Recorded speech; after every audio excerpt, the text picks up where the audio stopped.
Sebanyak 20 orang santri-santriwati Taman Pengajian Al-Quran TPQ Anubua, Kampung Gadihu, Batu Merah, Ambon menjalani hatam Al-Quran sekaligus di wisuda. Acara ini berlangsung di halaman Masjid Anubua, Kampung Gadihu, Batu Merah, Ambon. Wisuda dan hatam Quran ini berlangsung penuh hikmat. Para tamu undangan dan orang tua santri yang hadir mengikuti prosesi acara ini dengan tertib hingga usai.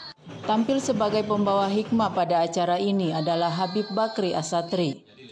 Ketua TPQ Anubua Ustadz Ubaid Tanasi dalam sambutan singkatnya mengucapkan terima kasih kepada semua pihak yang telah membantu dan mendukung suksesnya acara. Acara ini berakhir dengan diserahkannya sertifikat TPQ Anubua kepada para santri yang diwisudakan itu. Amar Helut melaporkan.